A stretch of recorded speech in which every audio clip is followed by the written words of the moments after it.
Hai buat ibu-ibu yang sedang menunggu HPL atau hari perkiraan lahirnya. Merapat sini tak kasih tahu. Jadi di sini ada HPL tanggal 14 tapi belum ada tanda-tanda lahir. Sebetulnya benar nggak belum ada tanda-tanda lahir? Sebenarnya sudah ada loh Mom tanda-tandanya, hanya karena sebagian besar ibu tidak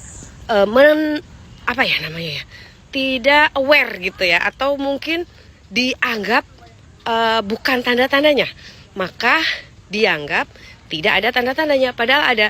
Contohnya yang pertama, kalau misalnya ibu sudah merasakan kondisi yang namanya kontraksi palsu. Apa itu kontraksi palsu?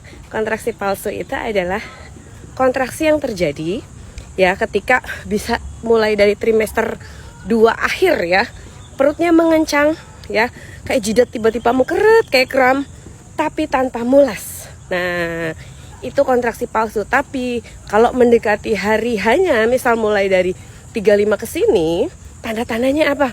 Kalau ibu aware ya, dari minggu ke minggu itu yang namanya kontraksi palsunya. Ingat ya Bu, tanpa mulas ya, perutnya mengencang seperti kram tanpa mulas biasanya. Jadi nggak ada sensasi mulas melilit gitu kayak orang yang dibayangkan.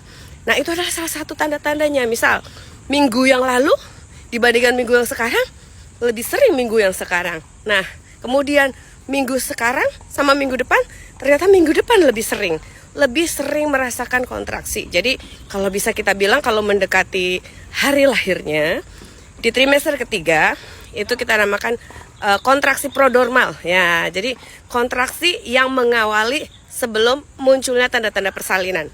Ibu aware nggak? Rata-rata kurang aware karena ini aktivitas ibu harian. Dalam sehari-hari misalnya ibu bekerja, kalau ada kontraksi ringan saja, itu biasanya ibu langsung ya bablas saja gitu. Nah, tapi kalau ibu aware, dicatat, ibu akan tahu bahwa semakin mendekati harinya yang namanya kontraksi prodormal labor itu semakin sering. Nah, itu tandanya yang pertama. Yang kedua adalah posisi bayi semakin turun. Ditandai dengan apa? Biasanya mungkin di 35 ya Bu, perut bagian atas itu masih nempel dengan bawah payudara ya. Jadi nempel, kalau kita berdiri pun masih nempel, apalagi duduk.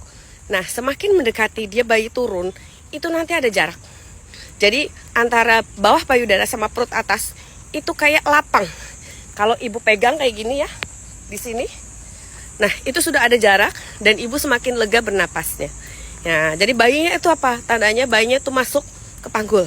Nah, yang berikutnya, karena bayi semakin turun, jadi tekanan di atas, ibu merasakan tekanan di atas vagina itu semakin sering gitu. Jadi pahami. Jadi ada kontraksi. Nah, yang dipahami itu apa yang dicari itu adalah, kalau kata ibu-ibu itu kontraksinya kontraksi persalinan yang ada mulesnya, ada melilitnya, yang bikin nah, itu kalau memang sudah masuk persalinan. Tapi kalau ngomongin tanda-tanda, ibu sudah merasakan tanda-tandanya sejak cukup lama. Nah, sekarang tinggal ibu aware atau tidak. Jangan sampai kita bilang, aduh nggak ada tanda-tandanya. Nah, apa yang kau ucap, siapa tahu bernilai doa ya, lalu didengar oleh badanmu, kemudian didengar oleh Tuhan. Nah, siapa tahu itu jadi kenyataan. Jadi hati-hati dalam berucap ibu. Jadi sebetulnya sudah ada tanda-tanda, hanya kadang kita kurang aware atau kita belum tahu bahwa itu adalah tanda-tanda kita mendekati hari kelahiran anak. Demikian.